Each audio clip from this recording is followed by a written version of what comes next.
The following podcast is an Embassy Row production.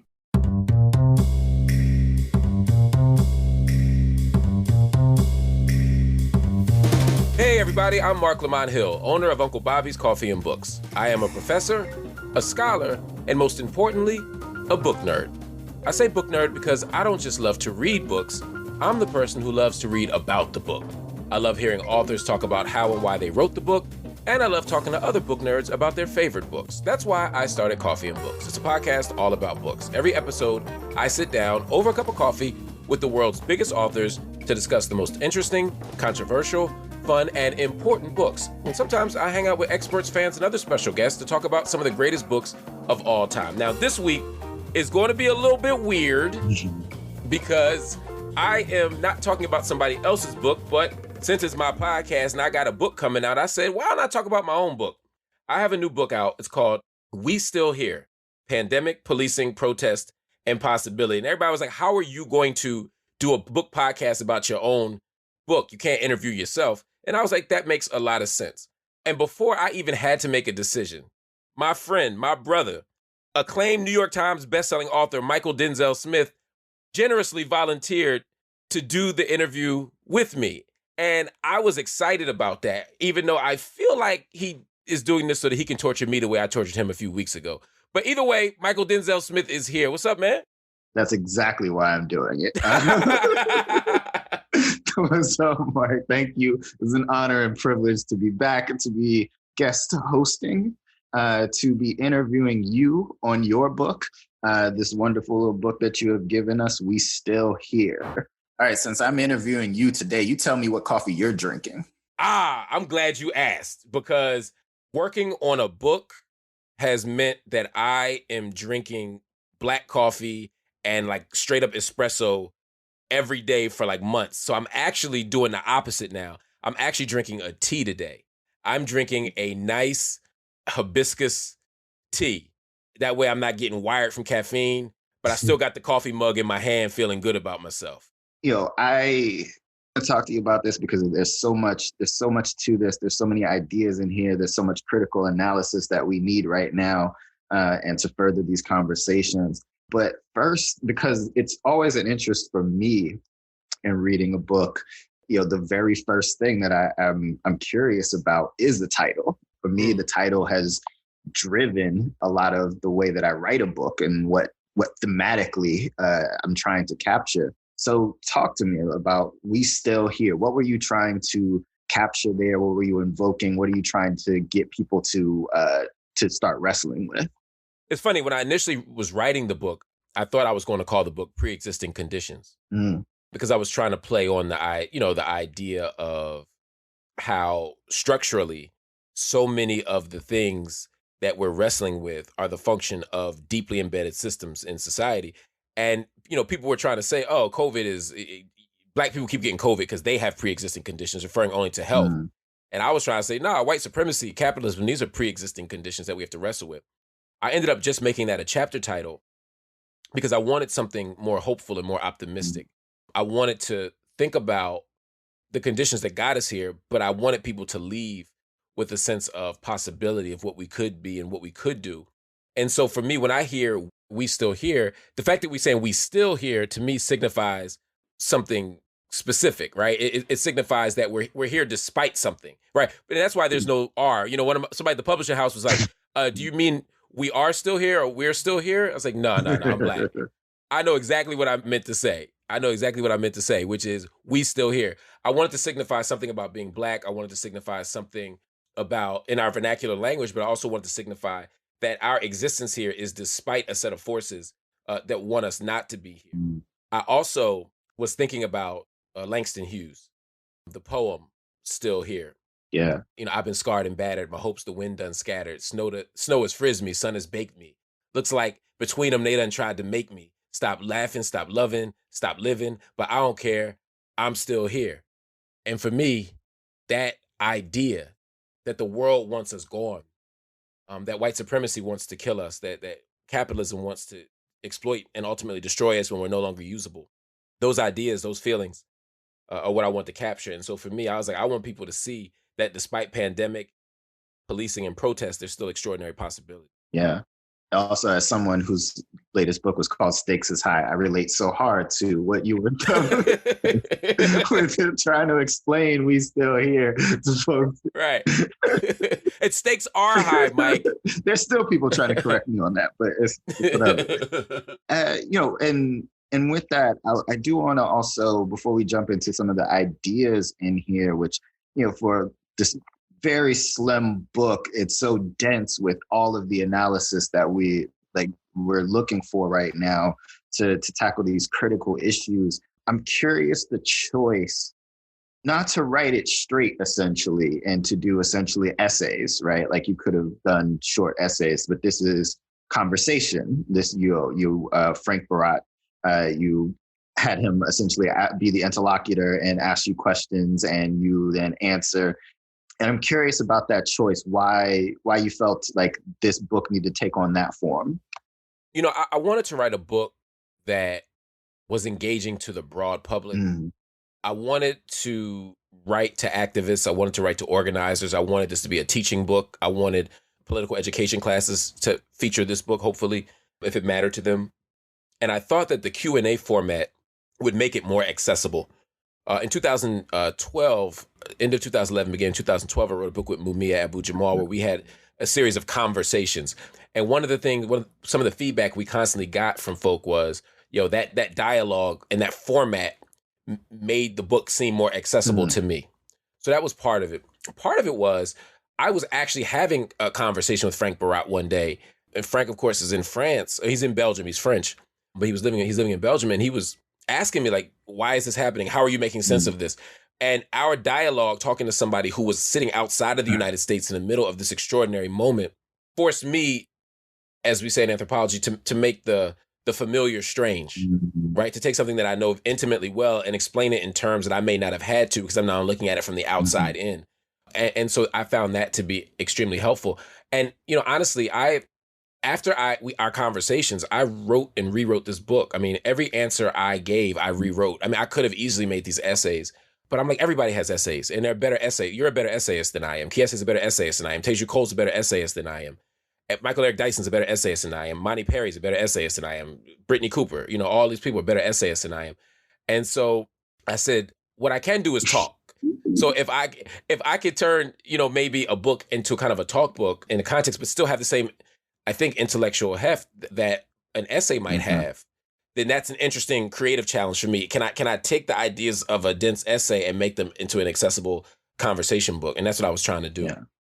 And you succeeded here because it reads so smoothly and so easily, and with even, things that I didn't know in here, but like so much information, and then the clear sort of like ideological groundings that you have, the clear traditions that you're drawing on, and making sure that we're wrestling with these ideas in ways that are, like you say, accessible to a wide array of people, right? Like this could be an introduction for someone who hasn't been an activist for a long time, who hasn't been thinking about abolition and capitalism, and for as long as that was my goal. So with that, I do want to jump in and sort of just like get to some of these things and stuff that made me, obviously you and I are very politically aligned. So like none of this is sort of like foreign territory for me, but it did get me to thinking in different ways about these issues. And that's what I so appreciate about your work, and would have appreciated about, knowing you all this time and our friendship. And it's that you challenge me in ways that I wasn't seeing, and just to see things in a different light. A question you ask that I didn't have words for before, or a way of thinking about this in such clean lines very early in the book. You said this conundrum in many ways represents what it means to be Black in America. In what way am I going to resist death today? And, obviously, as we've lived through the horrificness of the pandemic and its effect on Black America, and having to explain to people why it's happening to us in this way, because apparently we're just more genetically prone to COVID, or, right.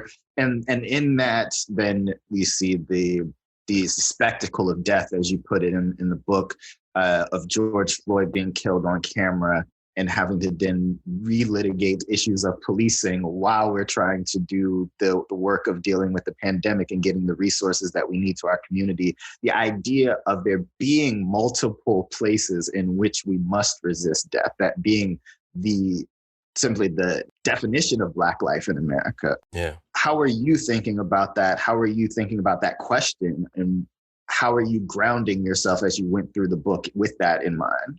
Yeah, I was sort of assaulted by that sentiment, that feeling on the day that I explicitly articulated that question. I was in Philadelphia and my daughter said, hey, I want to go to this Black Lives Matter rally downtown. And, part of me is hype.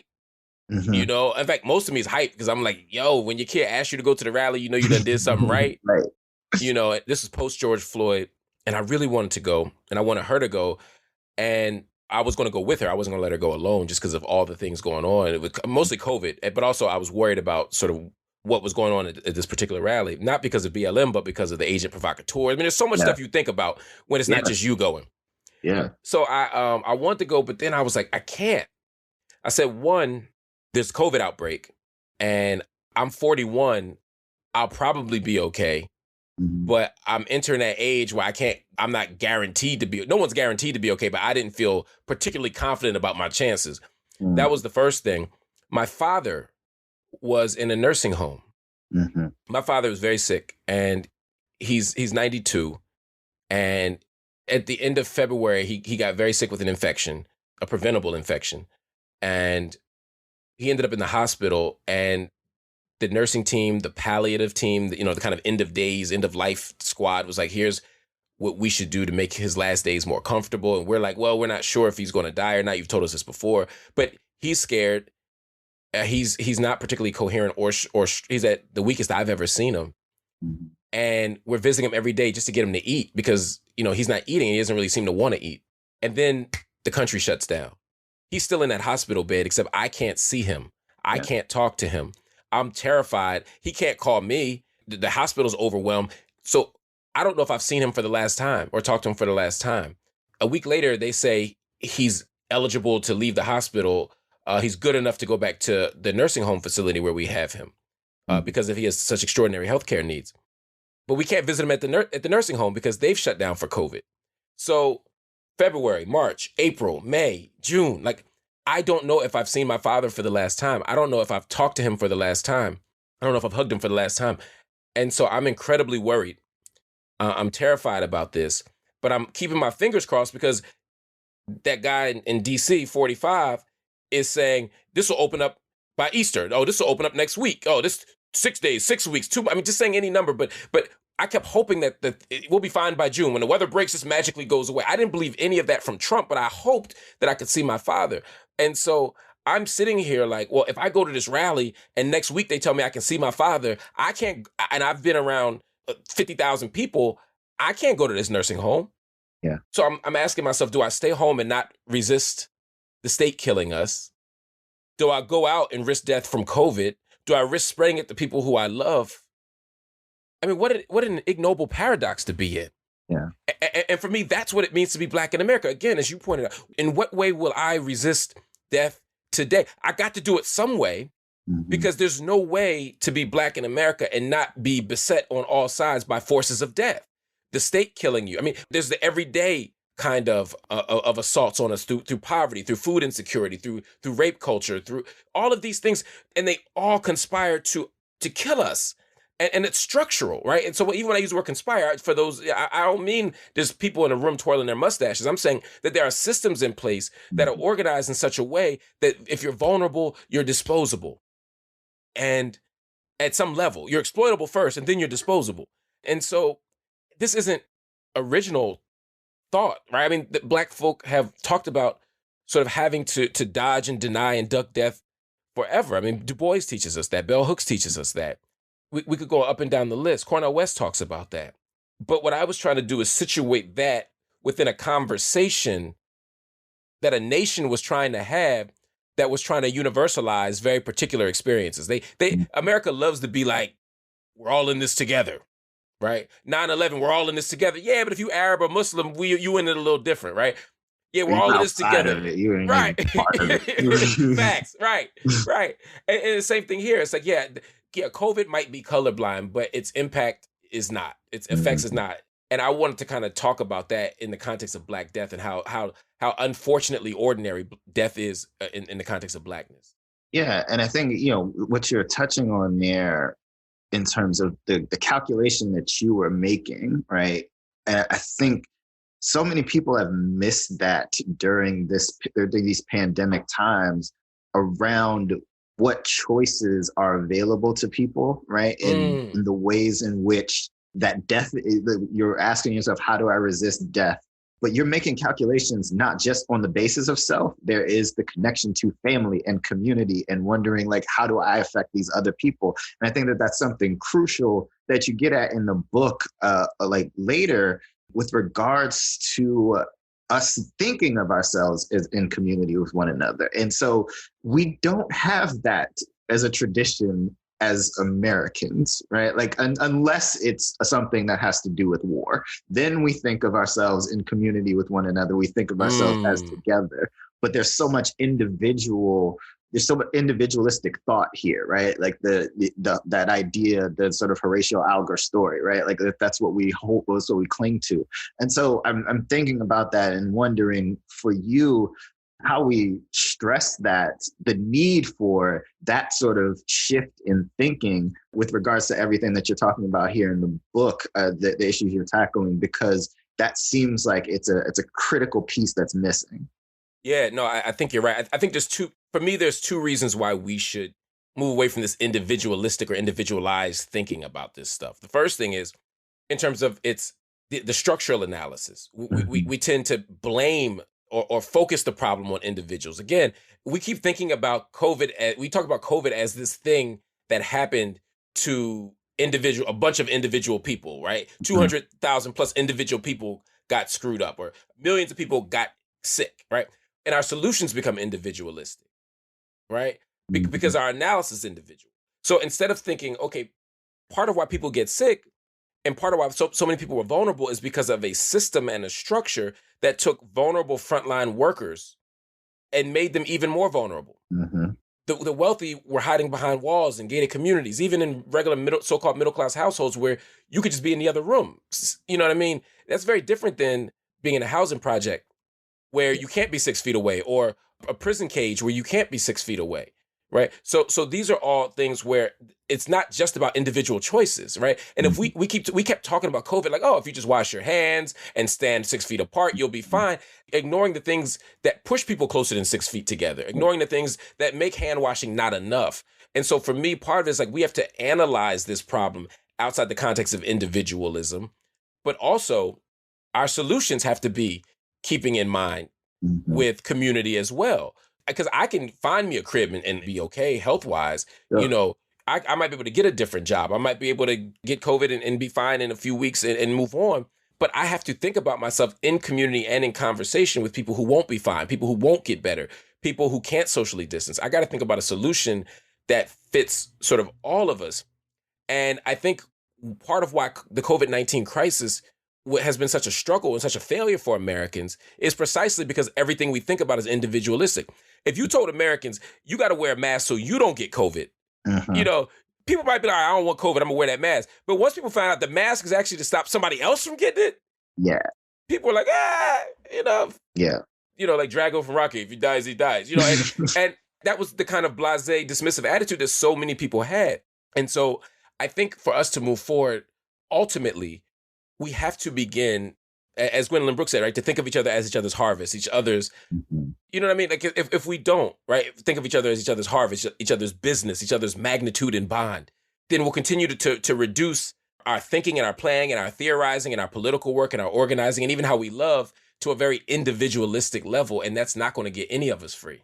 Absolutely. And building on something that you were mentioning there that I want to touch on, the ability to social distance, right? I saw that in my neighborhood, and I think about it like even just in my own building, right? Like I'm thinking, oh, well, yeah, I'll stay in my apartment and I'll be fine for the most part. But there's 10 to 12 different apartments on this floor, right? And there are Right. 8 floors. And so how are we supposed to distance from one another here? How are we supposed to distance when we think about like going to the grocery store and that we all need to go to the grocery store? How are we thinking about distancing when we all need to go to the drugstore? There's just no way to escape this. We're densely packed live in New York City. It's just like, we just can't do that. And they're like people that can't afford to just have their groceries delivered to them and have everything brought to them. And thinking about forming the bonds of community in which we would then look out for one another, those just not existing in that way.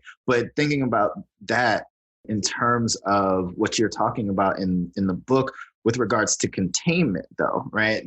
And so the inability to socially distance, but then determining which spaces would then even be safe. Because you talk about prison, which has been written off and no one is concerned about their safety, incarcerated people's safety whatsoever.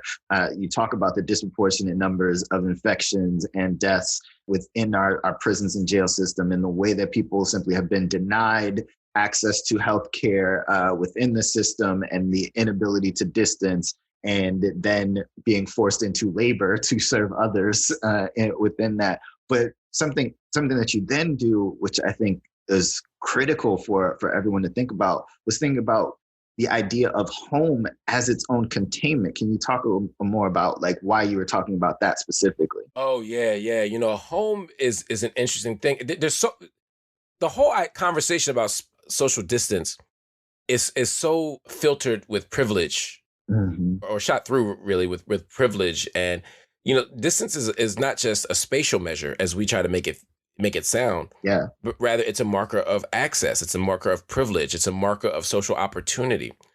And so while we often construct home as the place where you can be safe, again, that presumes that you have physical distance at home. That presumes that the amount of people per square foot is sufficient, right? Sometimes we pass these memes around talking about, look at those Black people standing outside on the corner during COVID. For some folk, that corner or that park bench actually offers more safety at the spatial level even than the house you live in that might be 500 square feet with 3 or 4 people living on it. You know what I mean? So you just don't have that luxury. When people are going out into the world because they have to work and then they come home isn't necessarily the site of safety that for other people it is. And then when we look at this through other lenses, for example, people who are subjected to intimate partner violence, people who are subjected to child abuse, right? People who are being assaulted in any form at home again isn't necessarily a safe space. And in fact, home then becomes another space of captivity. You know, oftentimes for a lot of people, being able to leave home for a few hours a day is how you get relief from violence, how you get relief from harm. And now you can't leave. So again, you're stuck choosing between the violence of home and the threat of the outside world. This is a challenge that a lot of people don't think about. And so when we look at the domestic abuse hotlines and around the country, when we look at all these sorts of things, we're forced to think about home not just as the site of middle-class safety, but as a site of trauma for folk. And then when you think about, again, around the world, other forms of violence that happen against the body, from female genital mutilation, we could go on down the list.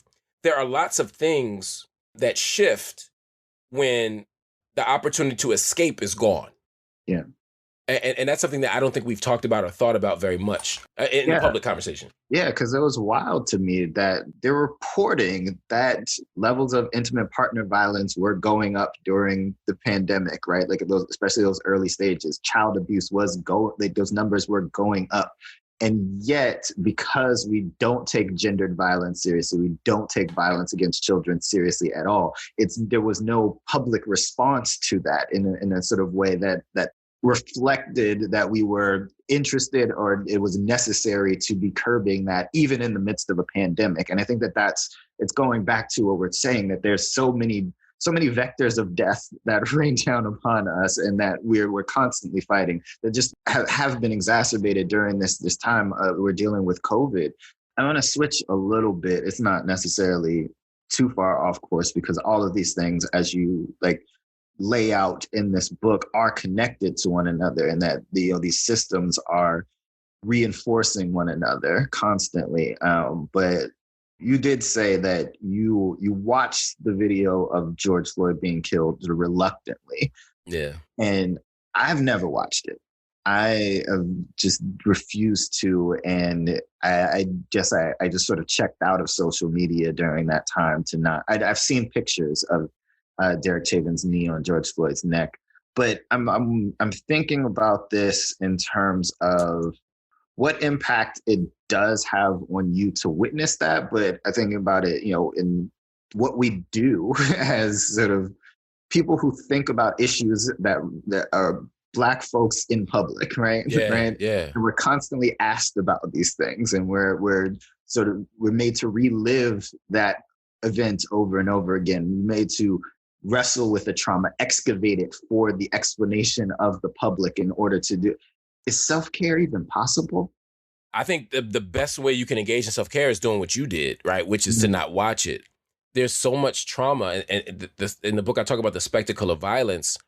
And, what was frustrating for me is that, well, two things. One, that Black death is so normalized in this country that you can find it any and everywhere. I mean, white people just don't have to worry about watching people who look like them on the news getting killed. They don't have to worry about, if I scroll down Twitter or Instagram too fast without reading the caption first, am I going to watch somebody who looks like me get killed by a police officer or by a white citizen? They just don't have to think about that in the same way. And it's incredibly traumatic. That reality is incredibly problematic, but the trauma really comes from the fact that we get assaulted by it so often. I mean, there are people who identify as journalists who make their kind of bones, showing every video of Black people getting killed. Mm-hmm. And I understand that there's a tradition from, Ida B. Wells Barnett on forward of putting a spotlight on the way that Black folk and Black bodies are abused and destroyed and mutilated, killed, and that Black people are subjected to this kind of random violence. I see the value in that in a certain way, but I think it can serve to objectify our bodies in such a way that we become almost, it just normalizes a Black death in a certain way that I'm not comfortable with, but it also reinflicts trauma on us. I've lost friends. I've seen friends killed. And every time I watch Ahmaud Arbery, or we didn't get to see Breonna Taylor, but every time I hear the story of Breonna Taylor, every time I hear the audio from Sandra Bland, every time I watch Eric Garner, I feel re-traumatized. And what frustrated me about George Floyd was that I didn't watch it on my own volition. I knew it had, just like Ahmaud Arbery, I knew it had happened. And I was going out of my way not to watch it because I wasn't ready to watch it. As a cultural critic, I have to watch it. As a journalist, I have to watch it. As a commentator, I have to watch it. I wrote a book, Nobody, dealing with this stuff. And as I'm thinking about a follow-up to the book, I have to see it. But I was going to do it when I felt emotionally capable. But I didn't get that luxury because it's all over the timeline in a way that I wasn't ready. And so self-care, it's not impossible, but it means I have to commit to not knowing this story. I have to commit to not going on Twitter. I have to commit to not going on Instagram. And at a moment where we're so socially disconnected because of COVID, again, I'm stuck making these impossible choices, right? Where I either can go on, I could be completely isolated from the world by not going on social media, or I can go on social media and risk every minute seeing someone I love murdered. And again, it's a set of choices that no one should have to make. Yeah. But we have to make every single day. Every day. Every single day. I want to get you to tease out a little bit, because you are talking in here, and we've covered quite a bit of this already without using the term itself that you use here. But can you tease out for me what you mean when you say Corona capitalism, and how you would see it either in conversation with or different from what you do mention in the book, Naomi Klein's shock doctrine, and the idea of disaster capitalism. Like, what's the need for naming it Corona capitalism? Because I made a book, man. I got to, we got. I got to make a new name. I was like, I think that Corona capitalism for me is a slightly bigger umbrella with what Naomi Klein is doing. In the book, I say Corona capitalism refers to the economic conditions and institutional arrangements that made the vulnerable more likely to experience premature death during the COVID-19 pandemic. And it also speaks to the ways that human crises are exploited by the powerful, who coordinate with governments to create policies that enable them to profit during such moments. So for me, when I think about Corona capitalism, I think about the kind of bigger picture, for example, of how for-profit hospitals work. Mm-hmm. So you have for-profit hospitals. So the rich are literally getting richer. Hospitals are getting richer during this, right? Yes. They're literally taking advantage of lower interest rates and loan opportunities as a means of strengthening their budgets and also expanding the property, right? There's a way that poorer hospitals are overpopulated by people who are economically, socially, and medically vulnerable. And so they're not able to do the same thing. Corona capitalism shows how at a moment of crisis, you look at the wealthiest Americans, the billionaire class, just in the first few months, their wealth is going up exponentially while Americans are increasingly unemployed. Corona capitalism is about the institutional arrangements where the private interest trumps the public good, so that you have people in prisons who are making personal protective equipment. They're making hand sanitizer and gels and masks, and they don't get access to them. And then people, and they're getting paid fractions of $1 an hour to do it, right? And they can't even afford a medical copay when they get sick making that stuff, right? This is all part of how Corona capitalism works. I think, and I certainly lean on, and I mentioned Naomi Klein in the book and Shock Doctrine, because what Naomi Klein is saying is that in these moments of social crises and dilemmas, when everyone is shocked and scared and terrified, these companies come in and swoop in with a set of policies that allow them to grow and build. And I think that's a piece of Corona capitalism, right? In the same way that during Hurricane Katrina, people swept in. When we have a natural disaster in Sri Lanka, they sweep in. When we have 9/11, private security companies sweep in. And that's the shock doctrine. But the question is, what are the bigger set of economic policies and conditions that allow even the shock doctrine to happen, that even allow people to swoop in? Because for a company to be able to swoop in, for example, for Amazon to be able to swoop in and actually cooperate with government agencies to make sure that that person who was price gouging, selling hand gel out of their apartment gets prosecuted fully, which, I understand the critique of saying we shouldn't be exploiting people, right? Nobody should be selling $100 hand sanitizer just because they bought all of it. I'm with you. But watching Amazon buy up the entire market, destroy all mom and pop or many mom and pop businesses, wipe out the entire bookstore market almost, and certainly the big box retailers, watching them make so much money, watching Tyson Foods make so much money while their workers don't get money. That's a bigger picture structure that happens when multinational corporations are empowered in such a way that they have more power than governments. That's what happens when we constantly privatize the public interest. And so disaster capitalism, the shock doctrine, can only happen against the backdrop of Corona capitalism, against the backdrop of a set of systems that say that the vulnerable are only useful to the extent that we can exploit their labor. Because before the shock doctrine happens, a Target or a Walmart or whatever, big box retailer has to be able to take an hourly employee and put them on the front lines and essentially make them essential workers as if they're firemen or EMS workers, except they get a fraction of the money, they get none of the benefits, none of the protections. But for us to thrive, for us to be able to sit at home and not get sick because we have middle class or upper middle class means, we have to be able to order from Amazon. That's the logic, right? And someone has to be delivering from the Amazon factory for $8 an hour, risking their health and their life. Someone has to be making on the assembly line of Tyson Foods because the government wanted to keep food supply high, partly to instill confidence, partly because people needed to eat. But somebody has to work there, right? At an hourly rate. And so all of the risks that the vulnerable take allowed the billionaire class to grow their wealth exponentially, both private wealth, Jeff Bezos, but also Amazon as a company. And so by the time they swoop in and exploit the crisis at the company level, we've already seen a set of conditions on the ground that have compounded the hardships that everyday people face just for being poor in a capitalist nation. But secretly, you were okay with them continuing production at Tyson because you wanted your chicken, right? Man, you have no idea how much I enjoy fried chicken during a pandemic. Look, I didn't exercise. I didn't do nothing during a pandemic, but try to survive. You know what I mean? I'm still here, so I'll take it. But yes, I was very proud to say that I order chicken at least 4 times a week. Oh, you're not alone. So part of this past summer, with the protests, and I think that the thing that made me actually genuinely pay attention, because in those first few days, I was just like, this is another tragedy. The protests seem like they're asking for the same things. They're still there. It looks exactly like it did 5-6 years ago when it was Ferguson, when it. But then it shifted because it became an abolitionist call. It became defund the police. It became abolish the police. And it was like, oh shit, finally, finally, right?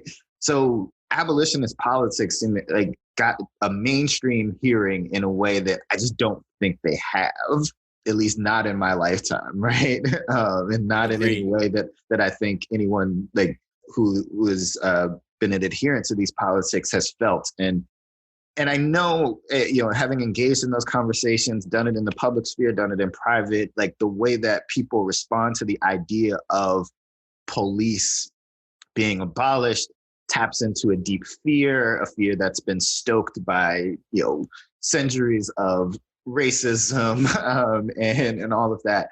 But I do think, though, that there was another part of that, and I'm looking to see if you agree, because abolition is also an anti-capitalist politic, that it was really hard for people to hear. Coming back to, I was joking that you wanted to keep, Tyson open to keep the chicken flowing, but that is a thing for people, right? It's being tied up in the system and your desires. And therefore, the police represent this ability for capitalism to continue churning, and people are very invested in that system. I think that's exactly right. I think that, someone said it's easier for people to imagine the end of the world itself than to imagine the end of capitalism. Yeah. There's a way that we can't think outside of it. And I would argue, when we think about the carceral state, people can't imagine a world without prisons. They can't imagine a world without policing, similarly. And the fact that those two systems are intertwined in the way that you just talked about, I think is no coincidence. The reason why this book is called, the subtitle is Pandemic, Policing, Protest, and Possibility. The possibility rests in the abolitionist vision. So the first thing we have to do is be able to get people to imagine a world without police and prisons. We have to get people to that place. We have to usher in a kind of new set of possibilities by stoking the radical imagination. We have to get people to dream of impossible new worlds.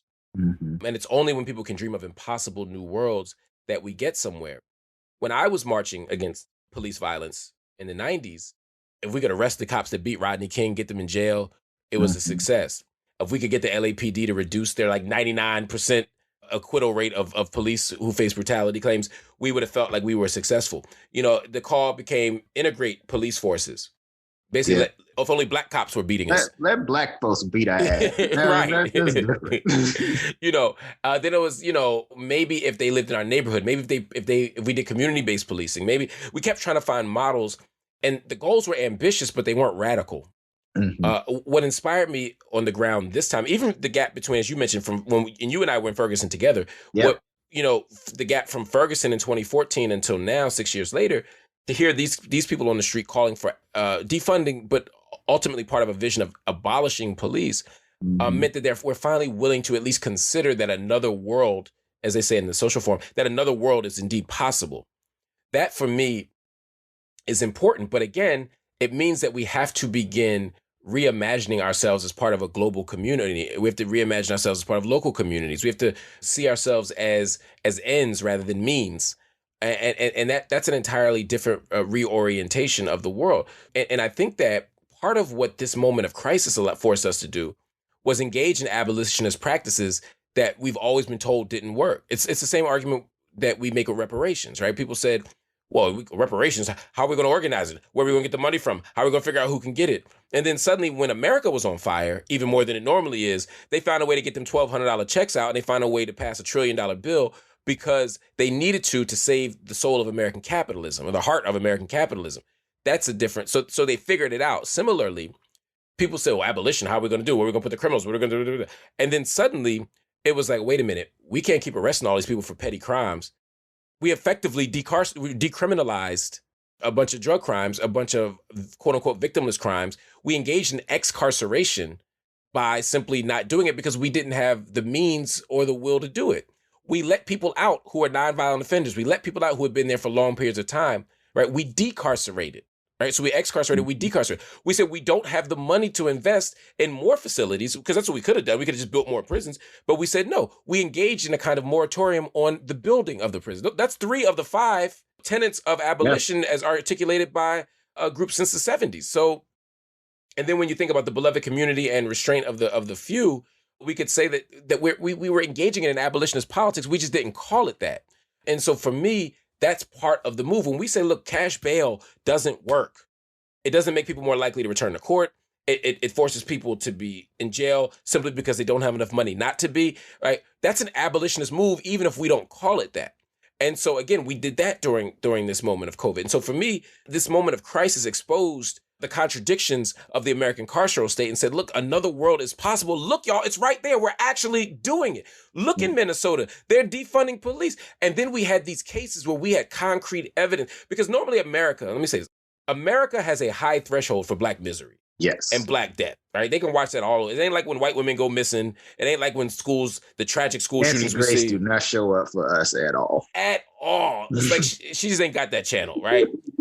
But there's a way that after the death of George Floyd, people were paying attention in a different way, because that 8 minutes and 46 seconds of lynching was so indisputably atrocious at the moral and ethical level, not to mention illegal, that even the most harsh right-wingers were like, yeah, this one was fucked up, right? Mm-hmm. And so in that moment, we were able to have some different conversations. So when Rayshard Brooks, I believe his name is, in Atlanta, is in the parking lot of Wendy's, he's drunk, he's passed out, and people say, all right, Mark, well, this isn't like the other case. This guy was drunk. Sure.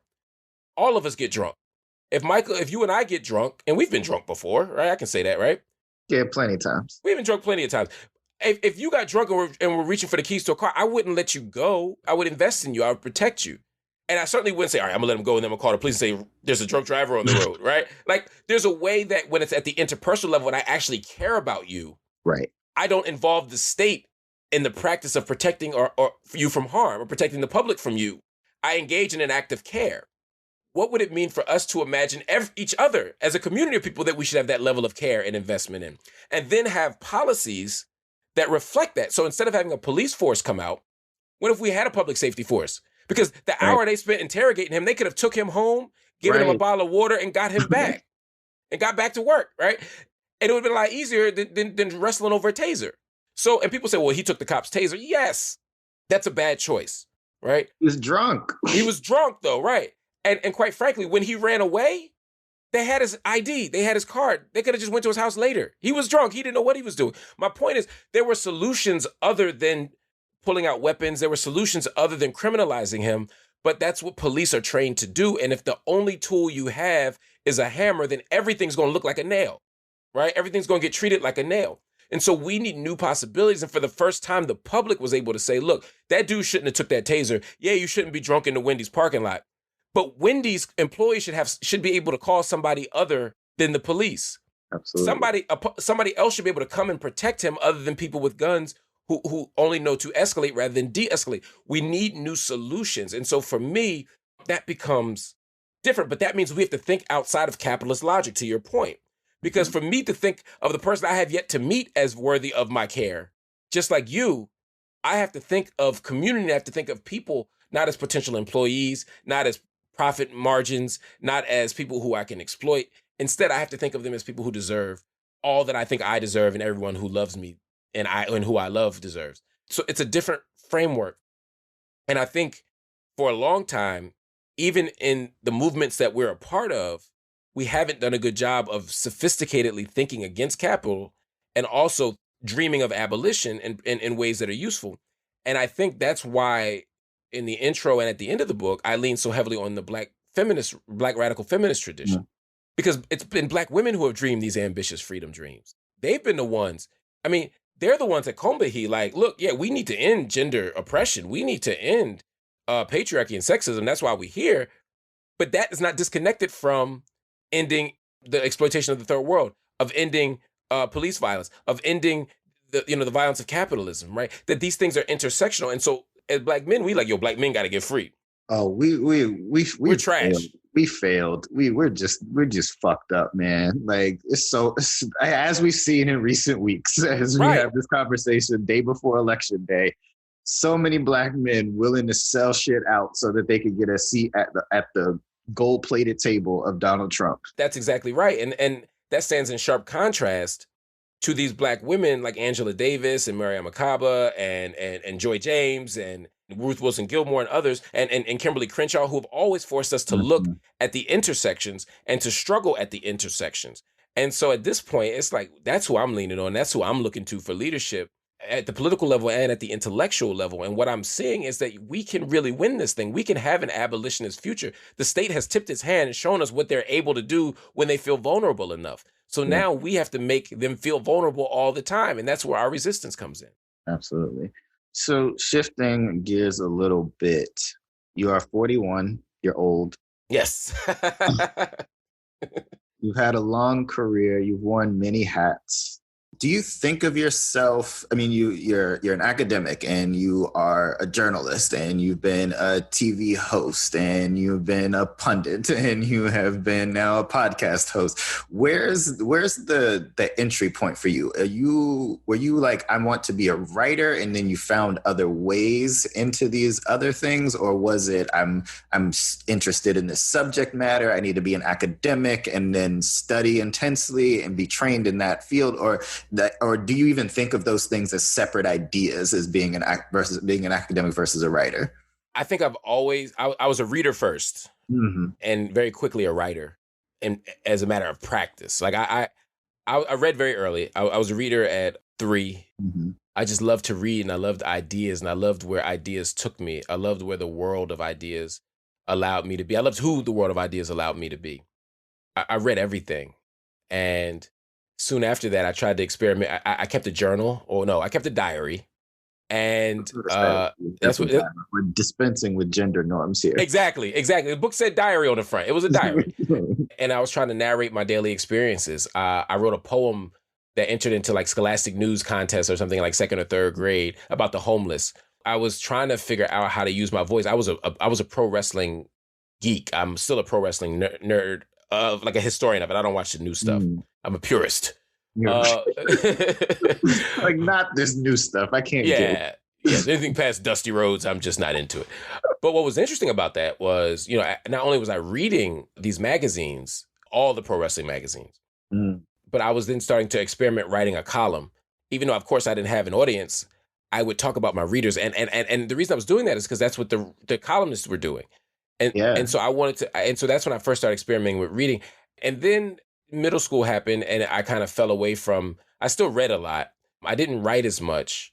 And then I got to college, and I remember on the first day of what we call Crown Forum, which I was at Morehouse College, and at Morehouse, if you want to be a successful student, you have to go to Crown Forum every week. It's like you get a grade for it. In theory, it's like advisory almost once a week in the King Chapel, and you go for 4 years. And me and my best friend, who's a professor, him, Doomy, R. LaRue, Lewis McCoy, we were sitting in there, and Michael Eric Dyson popped up, and he gave the Crown Forum lecture. Actually, maybe it was the 2nd or 3rd one, because I remember thinking Crown Forum was boring. And then he showed up. It was in September because Tupac had died. I think maybe the week. Tupac had died like the week before. And I remember the way he articulated ideas and how he drew from these different traditions and intellectual figures, these ideas. And he pulled in hip hop, he pulled in Western philosophy, he pulled in theology. And he did it in a way that was so extraordinary to me. I remember turning to him and saying, I don't know what that is, but that's what I want to do. And so at that moment, I knew that the life of the mind was what I cared about. And even before that, I had been groomed in black bookstores. Hakeem's bookstore on 52nd Street, the black bookstore in the Gallery. It changed names a few times in downtown Philadelphia. I had read Malcolm at that point. I had read Elijah Muhammad at that point. I had read the conspiracy theory books. I was reading Dr. York and Imam Isa from the Ansar community. I was reading all these different traditions.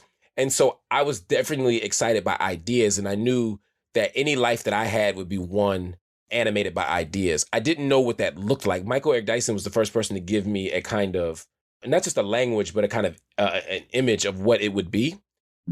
I had a incredibly wild experience through college, dropped out, left, did a bunch of wild stuff.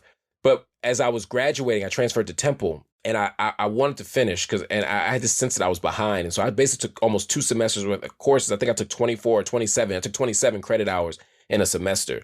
Whew. Back then, you couldn't register by computer, or you didn't have to. We had note cards you filled out. So I just filled out 2 sets of cards. So they thought each one was my registration, and I was actually registered for all of it.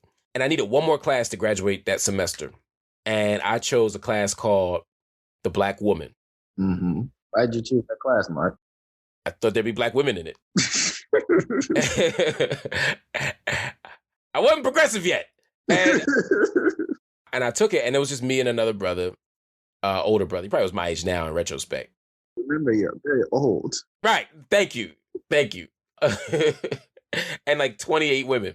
We ended up reading Critical Race Feminism, The Reader, which was really new at the time. And we read Patricia Hill Collins' Black Feminist Thought. Mm-hmm. And the professor, Dr. Renoir McDonough, a psychologist by training, but very much steeped in Black feminist thought, that semester, those books, that professor, and the sisters in that class gave me not just an introduction to Black feminism, and completely rocked and shook my intellectual foundations, and they made me uncomfortable in the best possible way. I was decentered, right? My story, my experience, my needs, my presence was no longer the center of the story. But it was also the first time where I started to read and write in response to ideas. I wasn't doing much in college. I was just trying to get out. And then with this class, I was so engaged with the ideas that I realized that I wanted to read and write for a living. And so I became a professor. I applied to graduate school, somehow got in, still not sure how. In my second year of graduate school, who joins the faculty but Michael Eric Dyson. Nice. And so I TA'd for him. He taught a class on Tupac, and then another one on Marvin Gaye the next year, and another one on race, religion, and critical theory, a graduate course. And in which I took. In each of those cases, I watched how he engaged ideas. I watched how seriously he took thinking and how important the life of the mind was to him. And I also watched him link the life of the mind to people in the streets. Mm-hmm. And I watched how he engaged the outside world. And that was the first time where I was like, oh, you can use a PhD to help somebody in a real way that I hadn't seen in person before. And maybe at the same time, Marc Anthony Neal was writing, a great writer and thinker who's written wonderful books. New Black Man is one of my favorite books. Looking for Leroy, I love, especially the chapter on Luther Vandross, of course. Songs in the Key of Black Life, I still teach. I'm sorry, not Songs in the Key of Black Life. Soul Babies, I still teach. And I find a great deal of value in all of his thinking and writing. But as a Black male feminist, it was important. But he was also doing music criticism for Pop Matters. And so I saw him doing it. So I started writing music reviews in grad school for popmatters.com. And so those were like my images of like what it meant to be an intellectual operating outside of the academy. You know, I watched Trisha Rose, engage hip hop culture, engage broader publics. I saw her talk in churches, talk to wider audiences. Trisha Rose, of course, the creator, the progenitor. I'm trying to find like gender neutral language for the kind of what it means to be the mother or creator of hip hop studies, but she did with her book Black Noise. And so I was watching these and of course Bell Hooks was doing it all. Right. And so I was watching all of this and taking it in, and so for me it was the idea of being an intellectual that excited me, not the idea of being a scholar or a professor. And for me the difference was because I came up watching people on the street do this work. I came up reading books in the Black bookstore, and I was excited by and enamored of professors who did it in the outside world.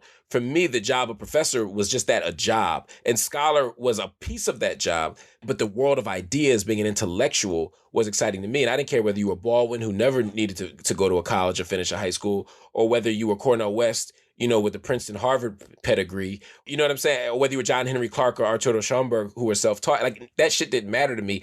I just wanted the ideas, and I found them, and I was excited by them.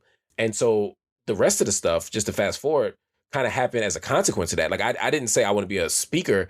Speeches came after I was on TV, but I was on TV because of a blog I had written on the Duke rape case for my own website after I started a column at Pop Matters. And so for me, like, TV became a natural extension of my writing, my writerly identity. And speaking came because people knew who I was. And before you know it, like, I sort of developed a public image as a talking head and as somebody who does quote unquote public intellectual work, which sometimes people use to almost as a way to diminish our intellectual abilities or our focus or our seriousness. But for me, it all started with just being in love with ideas, being in love with reading and writing. I read and write every day, especially reading more than writing. I was going to ask, what's your reading and writing life look like now? I mean, you have so many other things and it's so much, how do you carve out time for it? Like, what are you interested in pursuing it with that? The good news is my reading life is just fine. Mm-hmm. And part of it is because I've created a set of jobs and experiences that force it to be. Right. I do a weekly book podcast, right? Sometimes people be like, yo, why don't you do 4 or 5 episodes in a week like I do with my podcast and my TV show? I said, because I read the books. Like, I can't read, I was reading Frederick Logval's wonderful book on JFK, and I'm like, it's a 600-page book. Like, I can't do that and read this and read this and read, you know what I mean? And so there's a way that I own a bookstore. I do weekly book talks. That's another book. And it's rarely the same book because I try not to overlap, right? So Yeah. you're one of the few people with whom I've done both, right? So normally I do a book talk every week. I do a podcast every week. Then I got to read for my students. Yeah. And keep in mind, I still haven't done my work yet. So if I'm writing a book, I also have to read widely and deeply in the area that I'm studying in order to write the book. So that's also happening. And so I try to read 3 to 5 books a week on average. What's made that easier is Kindle. Honestly, I buy the physical book and the electronic book of almost every book. And that's a privilege. I get the class privilege of that, but I buy both. Partly because I want to keep bookstores alive. I'd be working against myself if I buy Kindle owning a bookstore. But it's also because a lot of times, like, I like to read the physical book when I'm in the house. But then, like, when I'm in an Uber or I'm on the subway in New York or I'm in a meeting where I'm not paying that much attention, I can go to the Kindle app. I can also read multiple books at a time as long as they're not of the same genre. Like, for example, I'm reading right now The Dead Are Arising, the new Malcolm X book.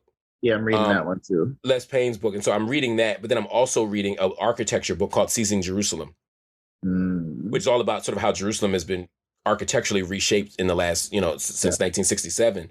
And then I'm reading or rereading Ray Charles's memoir, Brother Ray, which he wrote with David Ritz. And so because they're all such distinct books, my brain has a space for each of them. But I can't read like 3 memoirs at the same time. Got it. I can't read 3 philosophy books at the same time. Like that don't work for me. My writing life, I always feel like a very unproductive writer. And I'm not just saying this. Like, I'll call you like, yo, how's your writing going? I ain't did shit. How about you? I ain't did shit neither. Want to get a drink? Okay. That is our actual writing practice. They'll tell everybody the secret to how it gets done. Right, true. Talking over alcohol. That's how it actually gets done, people. That is so true. No, it's the funniest thing. But I try to be disciplined. The goal is to write every day for me, 2 hours a day. I find that I'm at my most productive and I do my best work when I engage in the daily discipline of writing 2 hours a day. I firmly believe that binge writing is not good for anybody. We convince ourselves that, I'm just better if I just crash for 10 hours. Like, no one's better that way. We can do it. But you're better if you do 2, 2, 2, 2, 2. And then if you want to do an extra 4 or 5 on top of that, that's great. But it doesn't mean you don't have to do the 2 the next day. For me, that's what writing is. Lately, I've been fairly productive. We Still Here was a slightly different process, although it ended up being much like any other book in the sense that once I had transcripts of the conversations, I was like, I'm too much of a prose snob, and I'm just going to rewrite everything. So I ended up basically writing it all again anyway. And that was the fastest I'd ever turned a project around. I'm working collaboratively with someone on a book that comes out in February called Except for Palestine, which is done. It's a policy book. And so because it's policy and because I'm working with somebody, I just say, look, this week I have to knock this chapter out because someone's waiting for me. Mm-hmm. And then there are books that I keep coming back to. I have a small book on prison abolition in schools that I keep coming back to. And I try to write every day on it. I try to think about it every day. But I'm so obsessed with the prose and making sure the prose is the best that I've ever written, and that I get sort of stuck and I write a sentence if I'm lucky. Mm-hmm. There's a memoir, a literacy memoir that I've been working on called Written by Himself for about 10 years. Mm-hmm. And I think it might be the best thing I've ever written, but it's so painful to write. Yeah, it's so hard to reflect on the things that I'm trying to talk about, particularly around gender, masculinity, and in my writing practice, that I read it, I cry, I fix a sentence, I close the page out, and then I go back to working on something else. And so there's a way that I'm productive, but there's also a way that I can't seem to move past a certain point on a bunch of projects. And I think sometimes as an author, when like I have 2 books coming out in the next couple of months, and it looks like, oh, he's insanely productive. and they don't see the years that went by Right. where I didn't get anything done, right? So my reading life is great. My writing life, as they say, old folks say, fair to middling. And not even just, when nothing was happening or like it looks like nothing's happening, it's like Imani Perry that had 4 books come out in like 2 years. It's like, well, yeah, because she was working. Right. And it was like the process of that. And like, I say it to people whenever they ask me, I think doing nothing is an incredibly important part of the writing. Yes. Like just giving your brain space to be able to think about other things, to let ideas come in, to seep into you, and to be sparked by something else. Like that's such a crucial part of writing. We had a colleague that was writing like an article every week, and like over like a 2-year period, they had written like maybe like 70 or 80 articles. And they were bragging about it. Yeah. And I was just like, yo, you don't have time to think about anything. If you're always writing, you have time to think about. Yeah, what does that work look like? Is it meaningful? Is it engaging? Is it good? It's right. Unfortunately, in the area where everybody gets paid for content, it's just about churning stuff out. Even in the academy, publish or perish, right? These logics, these technocratic logics that say just you got to get more stuff out to matter. And the attention people get from some of their projects makes them just keep pumping stuff out, even if it's not good. There are very few people I know who can be consistent, publish high-level work, and publish at high productivity rates. Imani's one of them. Mike Dyson is another one. Henry Giroux's another one. But for every one of those kinds of people, I meet people who just feel like they have to constantly be saying something, even if it's not a book, it's just tweeting something or writing an article or a think piece. And it's like, I want to listen to this album and enjoy it. I don't need the think piece tomorrow. Beyonce came out with an album tomorrow. There would be 75 think pieces in my inbox and on my timeline by noon. I'm like, you couldn't have even enjoyed the album that much. You know what I mean? You couldn't even appreciate its content to write about it, good or bad, that fast. There's a way that we're taught to do that. And so what I've tried to do is nobody came out in 2016. A lot of it was written in 2015. I had Gentrifier came out the next year, but that was a collaborative project that I've been working on for a while. So really, I had like a 5-year space now where I've been able to think about things. I went back to the library and said, what do I need to know? I went back to graduate school, got another degree to read more deeply in an area. I said, I need to become more of an expert in some of these things. I need to read more literature, right? I need to pay attention to style. So, I'm reading authors who I like how they write. And when I do that, I think I have something meaningful to say on the other side. I may have 3 meaningful books in the next 3-4 years, right? Because I've sat with the ideas. And some people are smart, you can process faster than me. So I'm not taking anything away from those people. But I just hate the idea. I mean, you know this better than I do. Like when your book comes out, because I remember when Invisible Man came out, your book, Invisible Man, got the whole world watching. A week later, people are like, so what's your next book? Literally a week later. Yeah. It's like, people I don't did that know. this time around too. And it's just like, it just came out. Like I'm still promoting it. I'm still trying to get you to buy it. Right. Next one, I want you to buy this one. And that's the thing I'm talking about. We have to get to a space where the project is enough. I'm happy that Kiese Layman is reissuing, some of his older projects that didn't get enough attention, like How to Kill Yourself and Others Slowly in America. It's great. The world deserves his genius. But if he didn't write anything after Heavy for 10 years, I wouldn't feel a way about it. He's gifted us with a classic book. If Imani Perry doesn't write anything after Breathe, what am I going to say? Who's going to tell Isabel Wilkerson, yo, chop, chop, we need another book? Am I going to tell Jesmyn Ward? You know what I'm saying? Like, we need more? No, like, give people time and space. And I'm not as good as them. So I'm not saying, like, we geniuses need our space. I'm just saying, if geniuses need space, what do you think regular folk like me need? Like, I might need 20 years for my shit. But let's encourage the process and the cooking of it rather than trying to just get more content. Absolutely. Well, Marc, it's time. Oh, shit. It's time. This is why I'm here. This is the whole shebang right here. This is the whole reason. This is why I texted you that day. I was like, Marc's got a book coming out. He's going to want to promote it. He's got the podcast. He needs to be subjected to his own game. You're a monster. What game are we going to play? Charades? Name that tune? As someone who, you've been both a friend and a mentor, understand that I'm a monster of your creation. Straight Frankenstein style, huh? Oh boy, I'm scared. Okay. You gonna make me play Buy It, Borrow It, or Burn It, aren't you? Marc Lamont Hill. Buy it, borrow it, burn it. Okay. You ready? No, but I'm gonna play. I'm a G. I'm gonna do it. You better. Right. Can't dish out something you ain't willing to take. That's fair. I'm scared though, because I feel like, yeah. Buy it, borrow it, burn it. Eddie Glaude, Begin Again. Imani Perry, Breathe. Brittany Cooper, Eloquent Rage. Wow. Right now, for three of your former guests, three people I believe you consider friends. All friends. I want colleagues. you to tell one of those people that you're going to burn their book. Ooh. Wow. I didn't think you would do this. I thought we were better than this. No. I have learned today that you are not. All right. Oh my God. Yeah. You got to choose. You don't let anybody else off the hook. You got to choose. I'm going to buy Breathe by Imani Perry. I think at the level of form, she has mastered the essay in this text. Mm-hmm. The content is amazing. It's brilliant. It's accessible. It's a book that people need to read. There's a beauty in her writing. And she's always an amazing writer, but this to me is her best written book. I think the Lorraine book was amazing, but this book is even better. And I think she's mastered the form of the essay. And as someone who aspires to be an essayist, it's a great model for me. Okay. I hate the joy you're getting in this. Eloquent Rage or Begin Again? Yes, please tell me which one you're going to burn. Ugh. I am going to borrow Eloquent Rage. Okay. And I'll tell you why. We don't have and Bell Hooks said this in Remembered Rapture.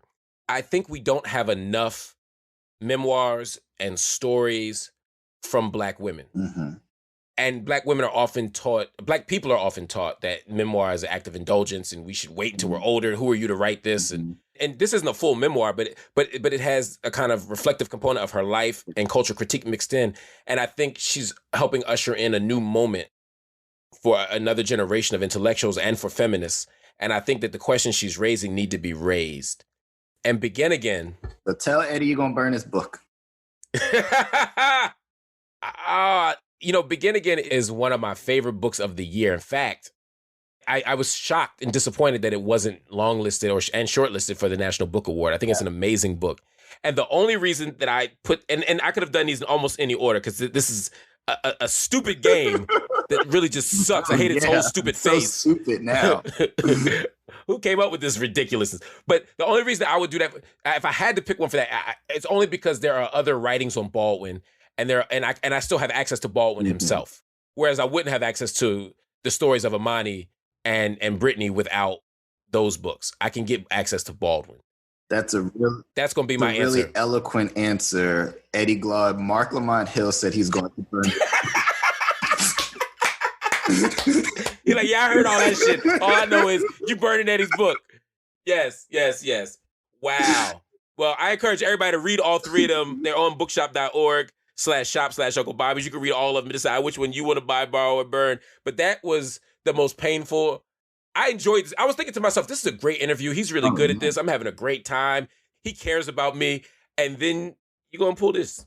After what you did to me, I don't know how you didn't see that coming, but okay. I mean, yeah, maybe another graduate degree, Mark. Maybe you need another one now. Because I mean, and common sense.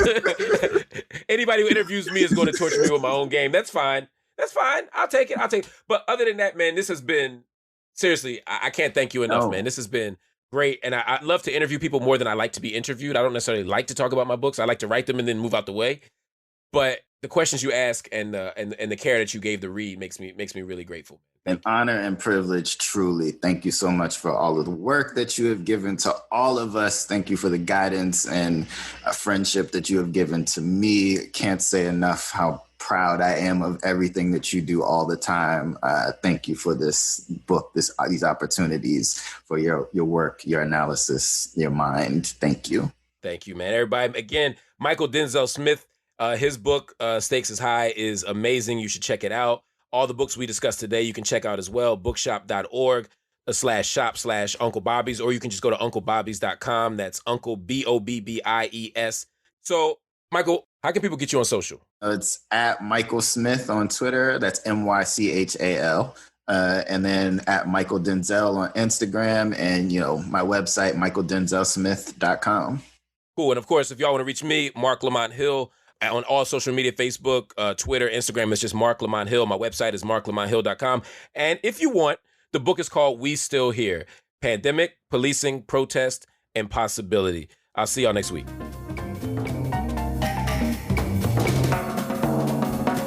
Thank you for listening to Coffee and Books. Make sure to follow us on Instagram with the handle Coffee and Books Show. That's Coffee, A-N-D, Books Show. Also, you can buy all the books that I've been discussing here at bookshop.org/shop/Uncle Bobby's, or you can go straight to unclebobbies.com. That's Uncle Bobbies.com.